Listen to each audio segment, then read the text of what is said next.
was your debut feature film. We discussed yesterday that you cut your teeth as assistant director for Sharif Al and I guess it's a really ambitious first feature. It's a multi-strand narrative, it's an adaptation from a very famous novel. So can you tell me what drew you to this story and why, and how, the process, I guess? Yeah, but before that, first of all, I want to thank you all for watching the film and for staying for the Q&A. I want to thank you and thank Safar for the event and for the invitation. I think it's a very nice thing to do, to be able to, yeah. And going back to your question, Alaa Al Aswany was not going to be my first feature. And I was working on another project, and for production reasons, it was never made. It was never done, this project. And then the novel came out. And when the novel came out, it was a huge success, you know, and it was like everybody was really talking about it, and I really fell in love with the novel. I fell in love with the characters, you know, because one thing about it is the complexity of each and every character that in the novel itself. Of course, it is a daring novel, and at the time, you know, when it came out, it was you would feel it is more daring than now. But what really hooked me were the characters, because I always have this tendency to work on films based on literature. My first short was adapted from a short story. All my work in film school was adaptations from short stories, and my next film is going to be an adaptation from a novel also. So I think I got really hooked to the characters, and I've always seen it as a character, or I've always viewed that film as a character-based film, and I think that's it. Your father wrote this script, yes. Yes. And he also penned the script for yesterday's film, Wahid Hamed, yes. as well. And I'm wondering what that process was that you worked out, and how did you go to him with the book and say, "Dad, we have to adapt this"? Yeah, he was not going to write it in the very beginning, and I offered it actually to two different script writers, and they wouldn't, because we had different views in how on the adaptation itself. You know? So I went to him afterwards, and he said that he'd write it. And when Good News, the production company, came on board, they pushed also into that, and then it worked. We had a very long session, because when you have a novel, by nature, you are never going to keep everything in the novel in the film. Because it's a 500-page novel, so it's impossible. So usually it's about what are you going to keep and what are you going to throw away. And usually this is when people like have different points of view. Because everyone that reads a novel has his own view about this novel, has his own imagination about this novel. So basically we all have our unique experience with it. So taking the decision of what to leave and what to cut out was the most important decision. And I think it went very smoothly in that, because there are things like that we were not really sure of. Should we keep or not? So I shot a lot of things, and I threw in the edit afterwards. I didn't put them in the film. I think 2 or 3 characters I had to throw away in the edit afterwards. It was 4 hours in the beginning of the film. It was 4 hours, yeah. Yeah, more than 3. The first cut was something more than 3 hours. I'm curious, because the film, I mentioned in the introduction that it was at the time the most expensive Egyptian film ever made, and for a first feature, although you had cut your teeth on some amazing films, it was still, I mean, an incredible thing, really. And I'm curious, was that because the producers were intrigued by the novel, the script, the team that you'd assembled? What do you think made them kind of commit that level of commitment, I suppose? I mean, all these things, of course, plus something that not a lot of people know, that I direct commercials also. You know, and I've been directing commercials also for a long time. So when I'm not doing a film, I direct more commercials. And in commercials, you really get a lot of experience, because you shoot I mean, everywhere. You use the latest techniques, you know, because now the industry of advertising is very important now, and it's very, very big. So I think all these elements together have a very passionate producer like Good News, and I met Adib on board to produce that film. I have some difficult questions for you now. So the film is hardly the most romantic view of Cairo. Neither is the novel really. It's quite, there's a lot of dystopian elements in it, a lot of tragedy. And I'm curious how you navigated those issues and those tensions. I guess this film was produced in 2006, released in 2006, and a very different time than the one we live in now, in terms of post-uprising Egypt. And I'm curious whether there was a sensation or a feeling of disenchantment that you felt, or something that you channeled through the script or the book that you felt that you was urgent to talk about when you were producing the film. Yes, there were, because when this book came out, there are certain things in it that were discussed, or you would feel that these things are the first time we talk about them openly. And it's something that is very interesting for me. And let me tell you something, that there's something besides this. As a filmmaker, I think a filmmaker will always want to direct a film that he would want to watch. You know, so it is something that is related to my taste. And I've always liked and was always moved by films that shock you and intrigue you, you know, and make you really, really, really think. I like to watch films that would make me have a cup of coffee afterwards and discuss the film itself. So I try as much as possible that I would always want to work on such a project, you know, because filmmaking is not easy. You stay 2 years working on a project, so if you don't really like it so much, if you don't really feel that this project is going to make a difference, then how are you going to stay 2 years working on it? So I believed very much in this novel. I believed very much in how original it is. And I thought, yes, this novel can make a difference, you know, or this film, when it is shown, can make a difference. To be very honest, I did not know whether it is going to be successful or not. We all had doubts, because as I said before, there was something new happening, and we knew that, I mean, this is not mainstream Egyptian cinema, and people, I mean, for the audience, Adel Imam is like one of the biggest comedians in Egyptian cinema. So we weren't really sure about the audience's reaction when they go in and find out that Adel Imam is not funny, or they're not used to him in such a role. So we just played it by our hearts, and that was it. Having said that, you do have some of the biggest names in Egyptian cinema in the film, and it did break box office records when it opened in its first week, but there was also a parliamentary committee that wanted to censor the film and to ban it from cinemas. Could you talk a bit about that? Yes, actually that's a good question, because one of, both the NDP and the MB, the Muslim Brotherhood, both were not happy about it. And both of them were the ones that did that to the film.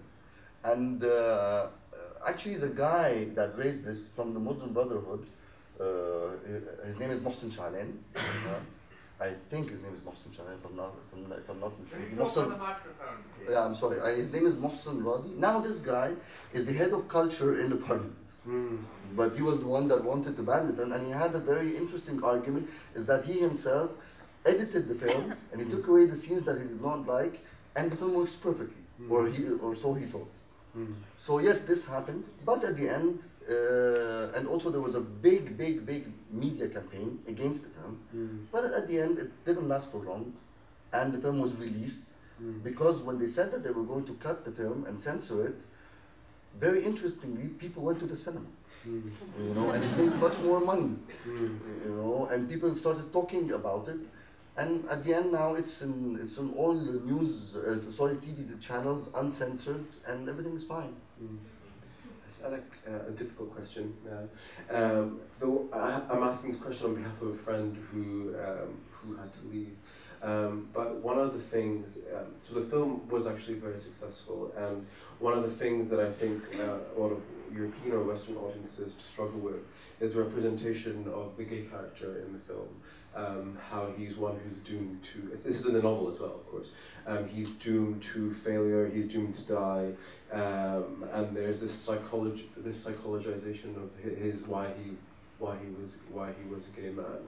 And I'm curious of why you chose to keep those elements from the novel in the film, and also what the audience's reaction in Egypt was to that. I've heard a variety of different rumors, things like people, I'm not sure if they're true, people clapping when he died, and other things counter to that. And I'm curious of that particular characterization, and I'm asking it on behalf of someone else.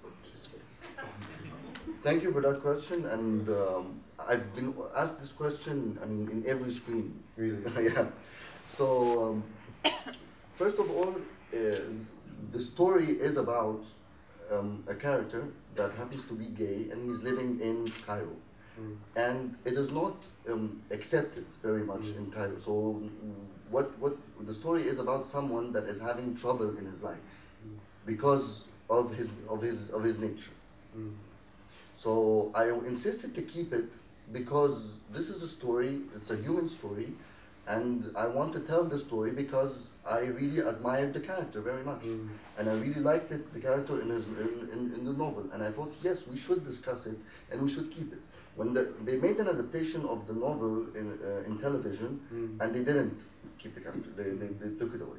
And I think this could be the maybe second or third time at the time that that we discuss a gay character openly in cinema. But afterwards, more than one film and more than one TV series discussed it, and people accepted it later on to accept the discussion that they can see something like that on screen. In the beginning, when the film was screened at the first time, it was like kind of strange for a lot of audience. They couldn't accept it, but what they couldn't accept is not the fact that he is gay. They couldn't accept that they at one moment they sympathized with him. And this was the interesting part.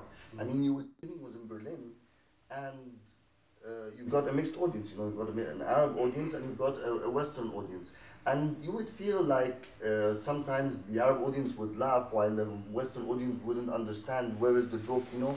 You would feel that. But I think this was because there was something new. I mean, this wasn't discussed openly before. And I dealt with the character as a character that, as any of the other characters, that has its complexity.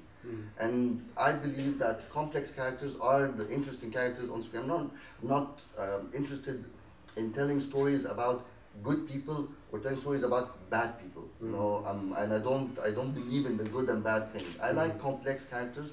I think it's much more interesting to talk about them and much more interesting to watch. And one more question before I open up to the audience. So your following film, we were talking earlier about your following film. It didn't receive as wide a distribution as the Yacoubian Building, partly because a number of different reasons. Perhaps we can illuminate that in a second. But we were talking about, I guess, the state of contemporary filmmaking in Egypt. And I alluded to you earlier about this comment that I've mentioned this week about the President-elect of Egypt, Morsi, saying publicly that he wants people to stop making films in Egypt about guns and sex and to make films about the current situation.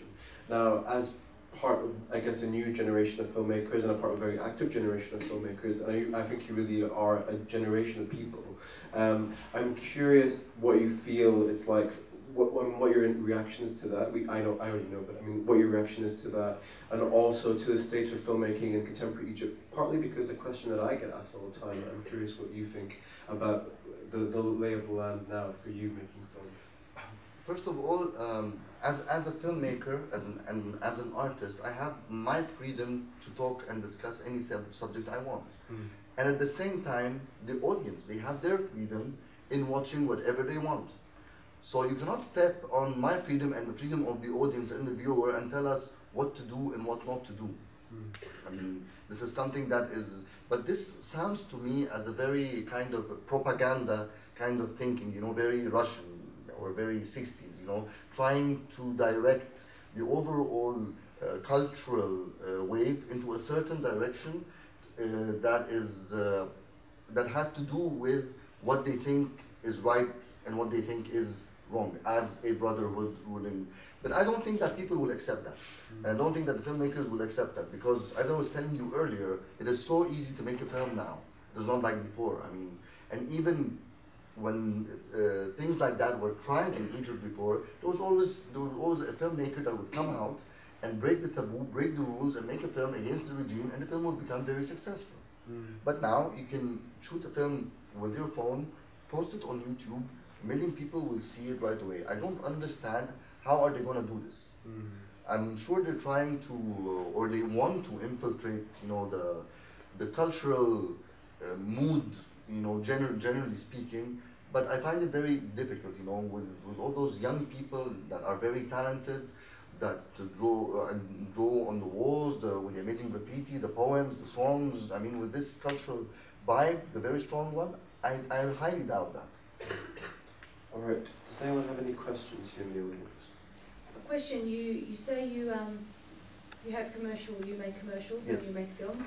Are you thinking of perhaps some short film festival to try and introduce Egyptian humour, which I find hilarious, and perhaps the other audience members share that? So yeah, short film festival.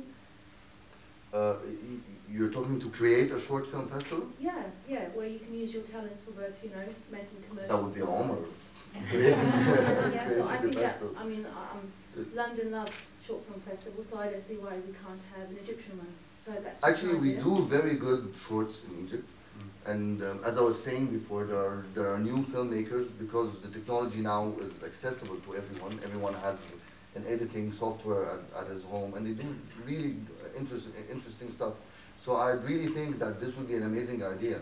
Now there's a festival in Cairo at this moment about films shot by the telephone.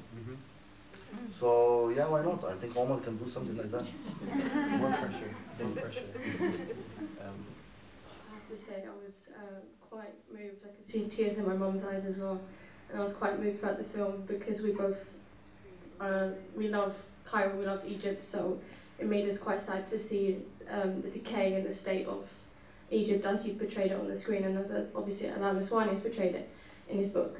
I was just curious, you mentioned that characters are very important to you and characterization, but how much do you feel, we saw a lot of the characters on screen make very bad decisions and were tempted by corruption, by greed, by the dark side really. And we saw also Adel Imam's character ranting in the street about how Egypt and Cairo has decayed and has been swallowed by corruption.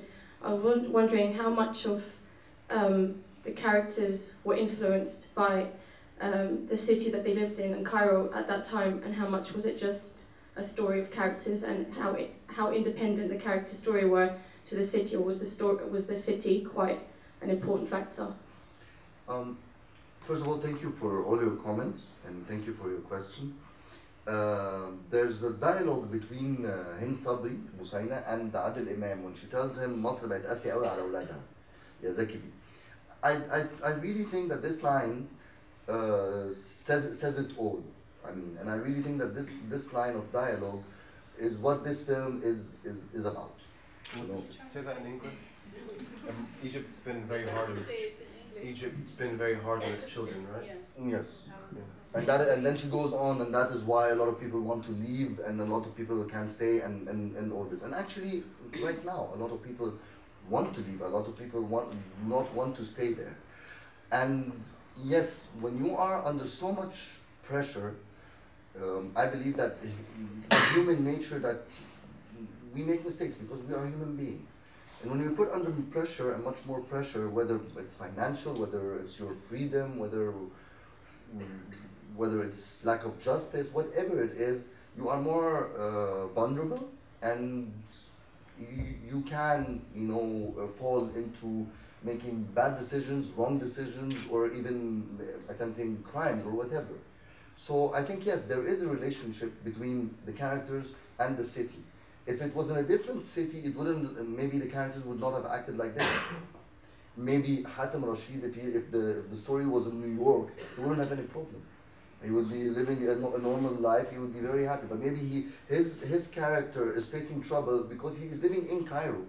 Maybe Taha, the son of the porter, wouldn't have a problem if he was a son of a porter in Sweden or in Germany. You know, they would have taken him to the police academy and from the very beginning, and then there would have been no story. So yes, it is related very much to the city itself and Cairo itself. Right, we have time for just one more question. We have one here. Yes, thank you for an absolutely wonderful film. Thank you. I just wondered what the Muslim Brotherhood and maybe other Egyptians too made of the fundamentalist character. The police were very brutal against a lot of Islamists, and a lot of people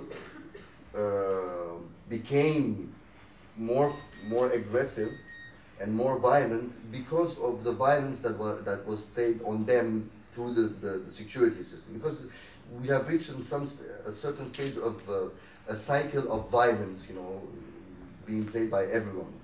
So I think this is the first film, or the only film, that shows that the police really sexually assaulted the guy. So, and it was a very honest thing from us to do, and although we condemned the terrorist thing, or the whole thing, but at the same time also we wanted to explain what really happens and why and how do we manufacture and create a terrorist, because the society helps in creating the terrorism also. So they were not so angry about the character, because I mean, apparently, and especially after the revolution, there are a lot of similar stories.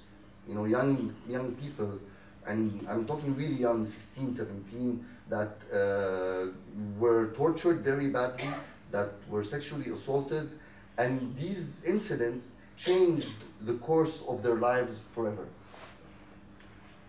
All right, Marwan, thank you very much for joining us this evening. Thank you very much. Thank you. Thank you. Thank you very much.